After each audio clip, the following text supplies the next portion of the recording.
All right, hello. All right, I'm gonna go as long as I can. My phone's about to die, so if I randomly get cut off, you know why. All right, so this is just a video of our exam review packet. Okay, finding the limit without a calculator. So remember, step number 1 is just to try direct substitution. So we will simply do 5 times 2 minus 3.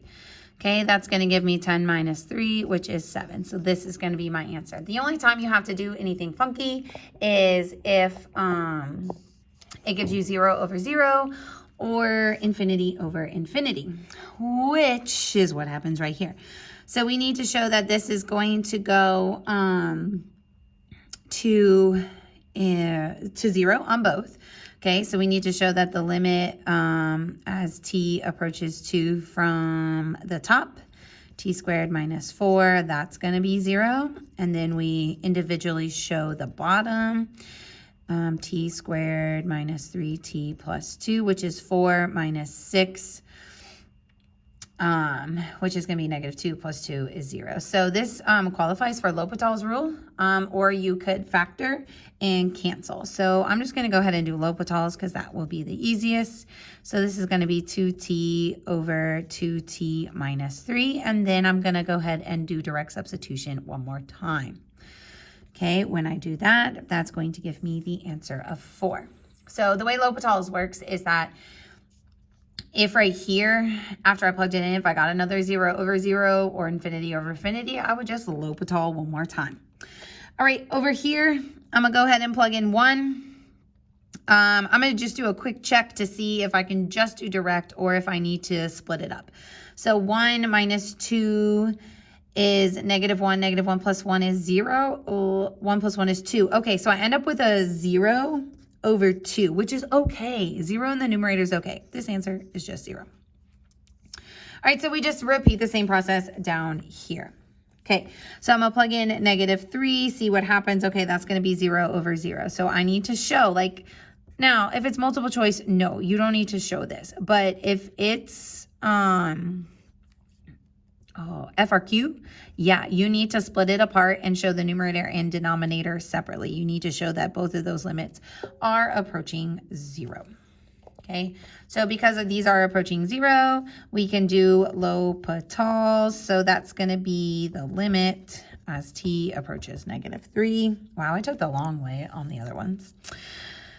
That's going to be 1 over 2t. Go ahead and plug, now do direct substitution. Once you do direct substitution, you no longer have to write that limit word. Okay, so this is going to give us a negative 1 over 6. All right, let's see, that's 2 minus 2. Okay, so I'm going to need to show this separately. Okay, so, I guess number 7. All right, the limit as x approaches 1/2 of 4x minus 2 is 0, and the limit as x approaches 1/2 of 2x minus 1 is 0.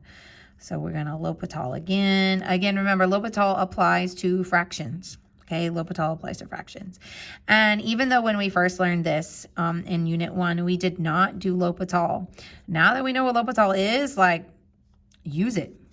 Okay, use it. Don't do the long way like I did. All right, number 11, if I plug in 2, that's 6 plus 5. Oh, right, we can just do a straight plug and chug. All right, so that's going to be a 6 plus 5. 5 times 2 is 10. 11 over 8. Okay, now remember, you don't have to simplify, okay, unless it's multiple choice and you're like trying to match answers. All right, limits to infinity. Okay, remember these are our horizontal asymptotes. So you're looking at exponents. Which one is bigger? Is your numerator bigger? Is your denominator bigger? Or are they the same? All right, so that applies to all 3 of these since we're all approaching positive or negative infinity. So I'm checking my exponents. Okay, my constants don't matter. Since my exponents are equal, I just take the coefficients of my terms, and my solution here is 1/2 for number 13. All right, this one I'm going to actually go ahead and distribute that, and that's going to give me 4x squared. Again, my constants don't matter over x squared, so that's just going to be 4. Over here, Okay, my numerator is bigger. So that means that my numerator is growing infinitely larger than my denominator. So this is getting bigger than this, all right? Which means, because it's negative infinity, okay, that we are approaching negative infinity, or it does not exist because there is no horizontal asymptote. Okay, so if my denominator was getting infinitely bigger, it would be approaching 0. All right, over here, same concept.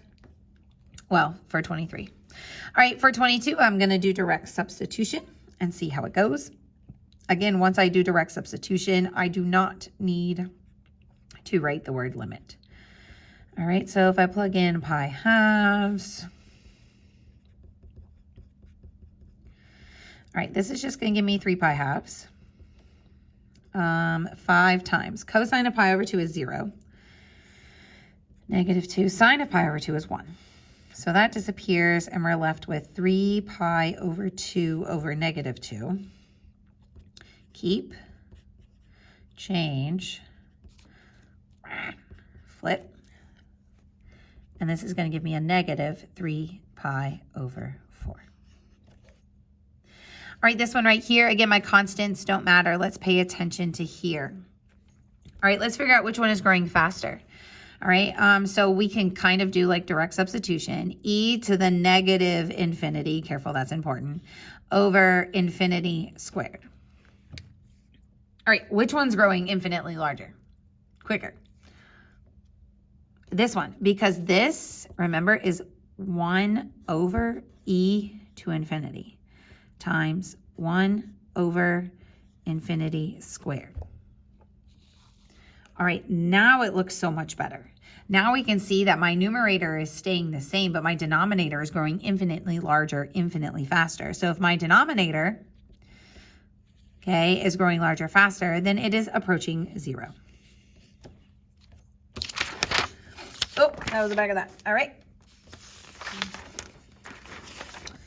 Okay, limits and graphs and discontinuities.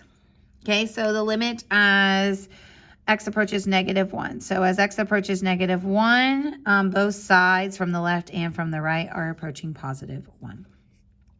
F of negative 1, this is the evaluation of negative 1. So that's right here. That is an x value. I'm sorry, a y value of 0. F of 1, same concept, solid dot right here. F of 1 is also 0.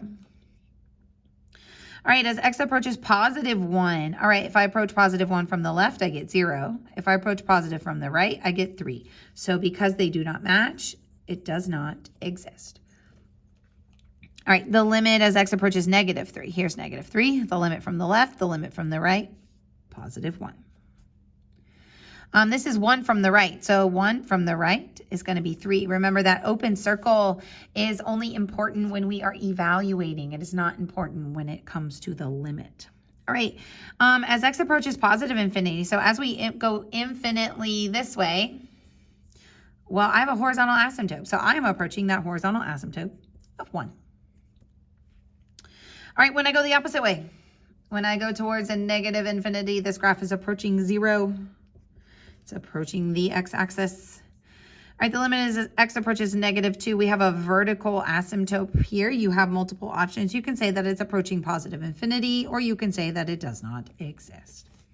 All right, removable discontinuities. These are holes, not jumps, simply holes. We only have one hole. That is